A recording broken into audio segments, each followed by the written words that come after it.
As substâncias químicas, elas são das mais diversas composições. Podem ser solventes halogenados, que são altamente tóxicos, não halogenados, cianetos, ácidos, etc. Só para citar alguns exemplos. Então, além dos resíduos perigosos, de classe 1, como exemplo, óleo, solvente, pesticida, produtos químicos, tem os resíduos não perigosos, que são aqueles da classe 2 que eu falei anteriormente. O de classe 2B e o 2A, né? O B são entulhos, vidros, metais, plásticos.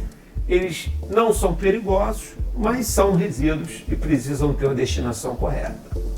E existe também os de classe 2A, que são os não inertes. É o lodo, ou então é o produto gerado numa estação de tratamento de esgoto, no lixo domiciliar. Esses são os não inertes. E para a administração de todos esses resíduos, são necessários diretrizes, é necessário seguir um determinado procedimento operacional. E a gente classifica isso como diretriz. A primeira delas, na administração dos resíduos, é evitar ou minimizar a geração, né, a quantidade ou a periculosidade. Vou dar um exemplo. A quantidade, muitas vezes se faz até um exemplo do cotidiano. Em restaurantes faz comidas em excesso e depois aquele produto não é vendido, depois aquilo tem que ser jogado fora e vai seguir uma destinação, né? Se fosse calculado de forma adequada, não sobraria tanto alimento e não seria gerado tanto resíduo. Então, por isso que se fala que resíduo é um desperdício, né? O reaproveitamento, uma banana, uma coisa do cotidiano. A gente pode falar também de exemplos de um laboratório de pesquisa. Quando se come uma banana, muita gente faz o quê? Pega a casca e joga fora. Mas tem muita gente que faz um bolo de casca de banana e fica muito gostoso, né? Hoje em dia está se aproveitando casca de muitos alimentos que seriam tratados como lixo, como rejeito, e que hoje em dia podem ser reaproveitados, né, até de uma forma economicamente mais favorável e o combate à própria falta de alimento na população de baixa renda. Um exemplo agora de evitar ou minimizar a quantidade de resíduo gerado. Muitas vezes numa aula lá de química, ou bioquímica, ou de farmácia, seja lá o que for, é feita uma reação em 10 ml para mostrar aos alunos aquela reação, que muitas das vezes poderia ser feito a mesma reação em 1 ml. E depois aquele rejeito, aquele resíduo, né, vai ser descartado.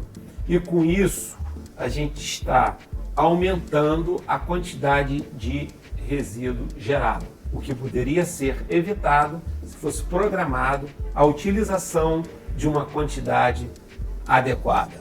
Existe um outro problema nessa questão de resíduos químicos, que é algo muito sério. Eles não podem ser destinados, jogado no esgoto, né? Por exemplo, você não pode jogar um ácido fúrico no esgoto, ou um ácido, seja outro, ou uma base forte. Isso precisa ser acondicionado, tem que ser armazenado e depois tem que ser entregue a uma empresa que seja certificada para atender a destinação final correta.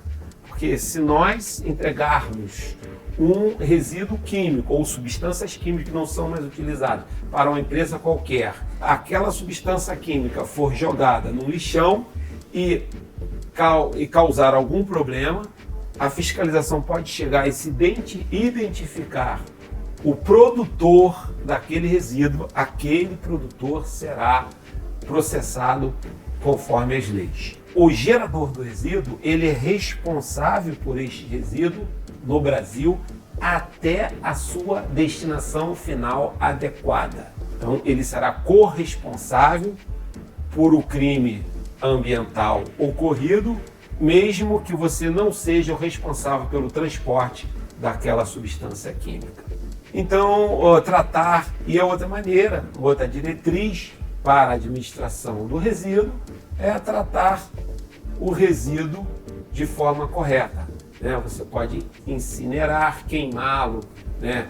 De forma que ele não fique contaminando o solo, ou levar, como já havia falado, para um aterro sanitário, e assim essas são as possibilidades de uma destinação ambientalmente correta. E os resíduos de saúde? De acordo com a Anvisa, 2004, e com a ANMA de 2005, os resíduos de saúde são gerados no atendimento à saúde humana ou animal, inclusive nos serviços de assistência domiciliar e de trabalho de campo. Inclui também os resíduos gerados em laboratórios analíticos de saúde, em necrotérios, funerárias, serviços de medicina legal, drogarias, farmácia, estabelecimentos de ensino e pesquisa, centro de zoonose, né, distribuidores de produtos farmacêuticos, unidades móveis de atendimento à saúde, serviços de acupuntura, serviços de tatuagem, dentre outros similares, né, pet shops e vai por aí. Então, o resíduo de saúde são os resíduos gerados nessas diferentes modalidades de serviços prestados à comunidade, não só para o homem, como também para o animal. E esses resíduos, conforme a resolução da diretoria colegiada, a chamada RDC, da Vigilância Sanitária, esses resíduos são classificados em 5 grupos, grupo A, B, C, D e E.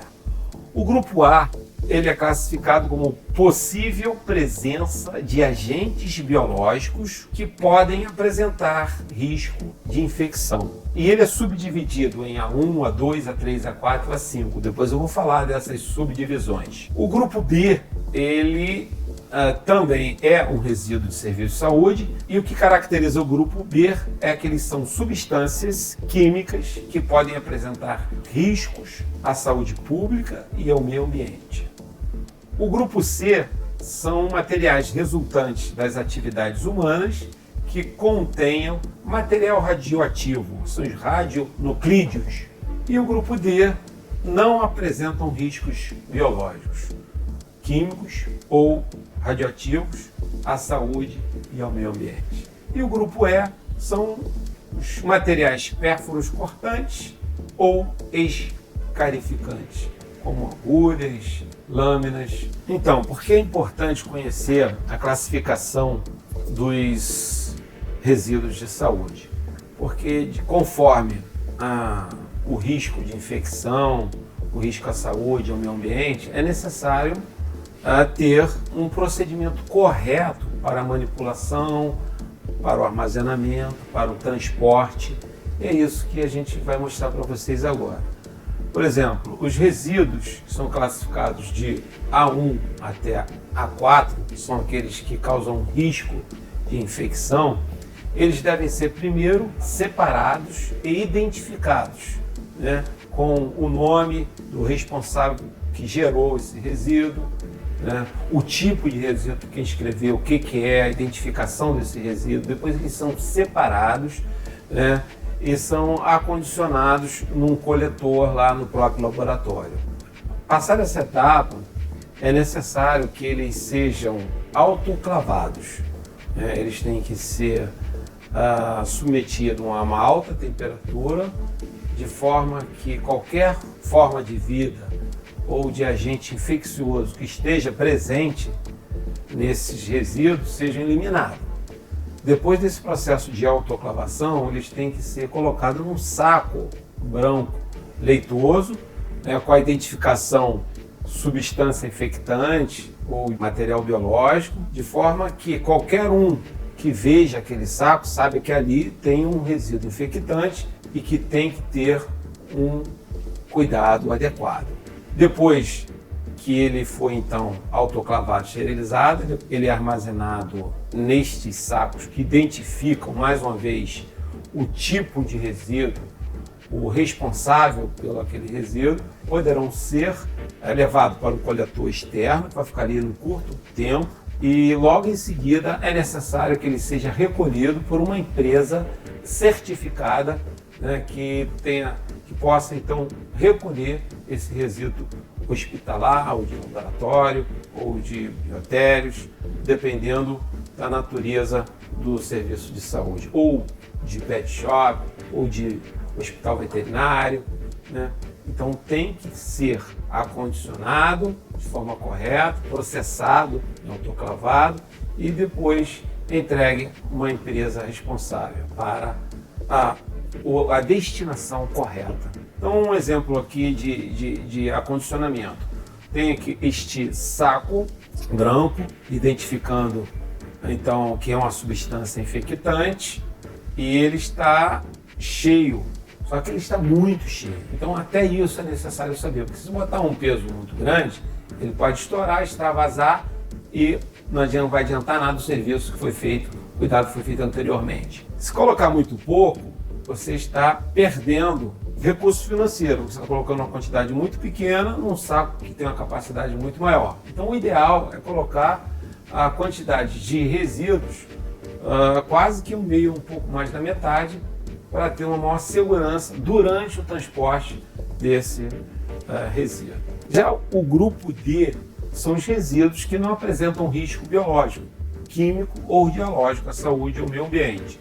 Como exemplo, papel de uso sanitário, fralda, absorventes, peças descartáveis de vestuário, resto de alimentar de paciente, material utilizado em antiasepsia, equipo de soro e similares, né, que são classificados como do grupo A1, está dentro do grande grupo A.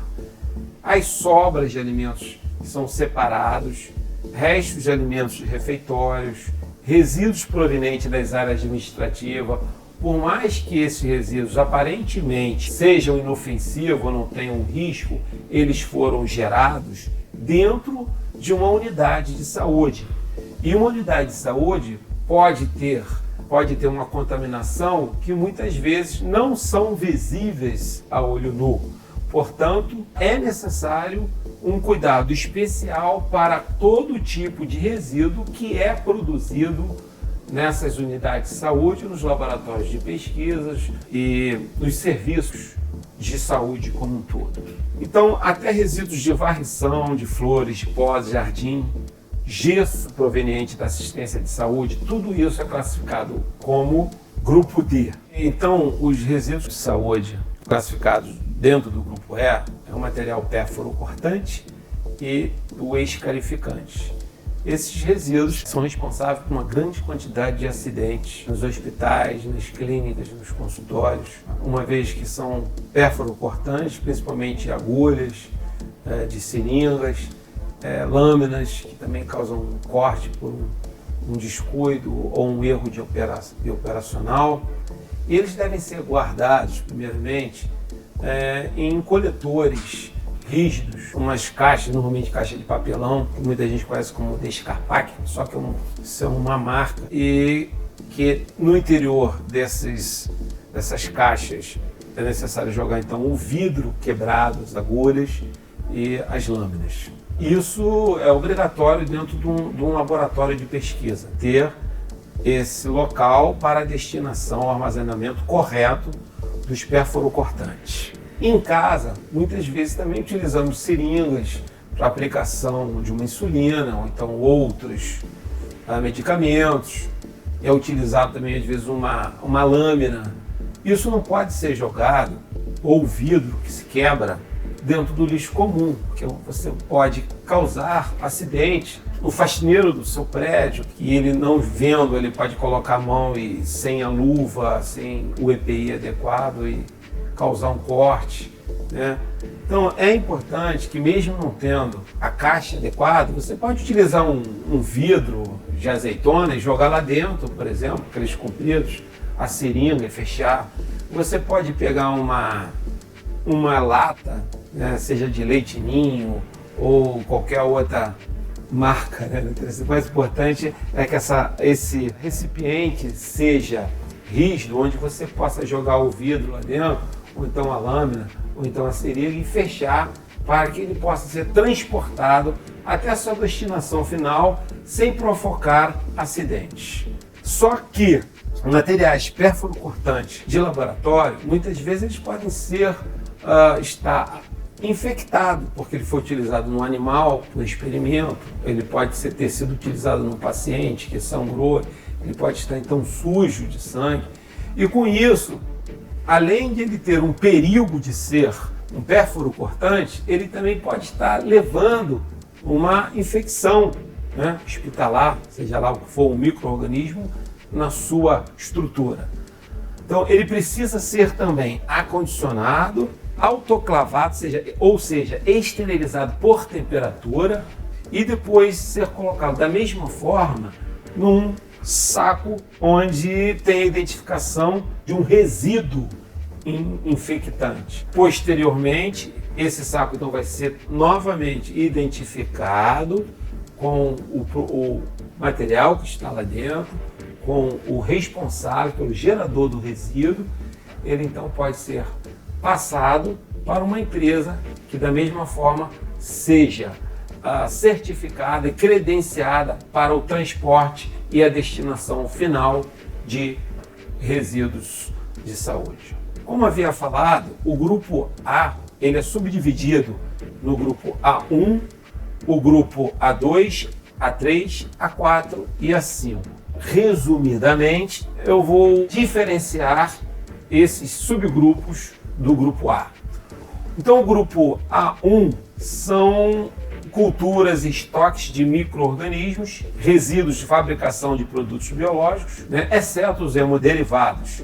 São descarte de vacinas, de instrumentos utilizados para transferência, como uma pipeta ou inoculação ou mistura de culturas, resíduos de laboratório de manipulação genética. Então, esses resíduos são resultantes da atenção à saúde do indivíduo ou de animais com suspeita ou certeza de contaminação biológica por um agente classificado de risco 4.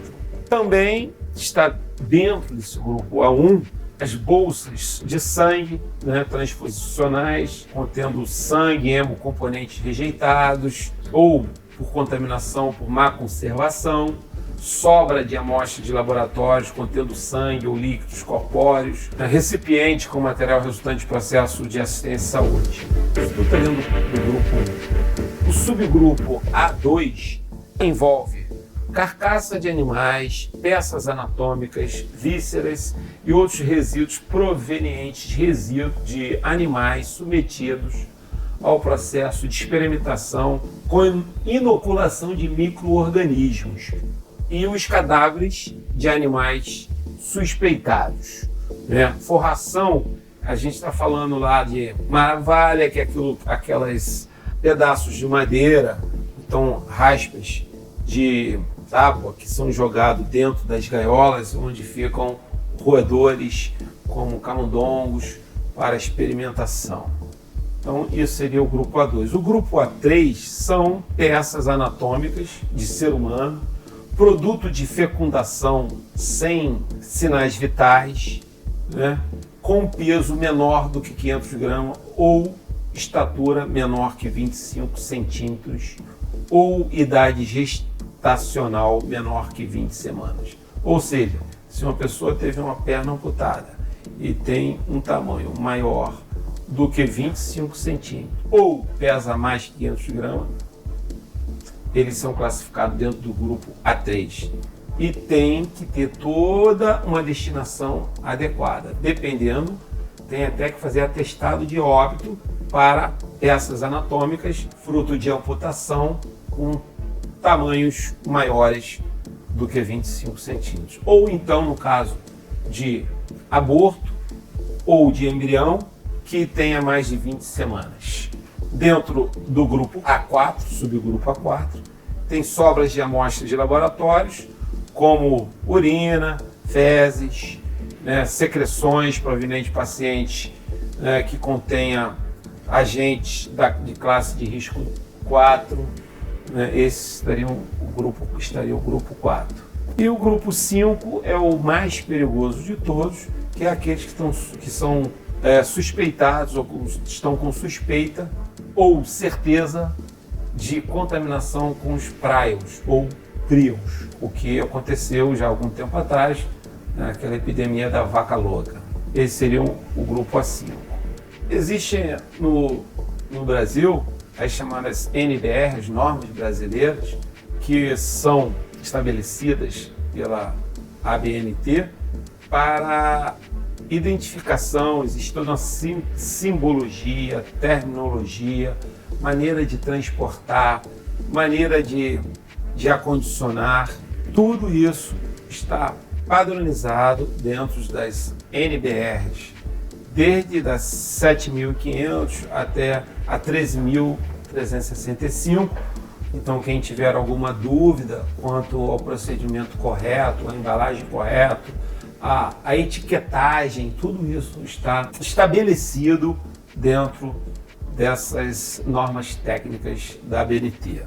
Então, com isso, eu apresentei para vocês uma parte do procedimento correto para o gerenciamento de resíduos, principalmente dos resíduos de saúde, dos resíduos perigosos.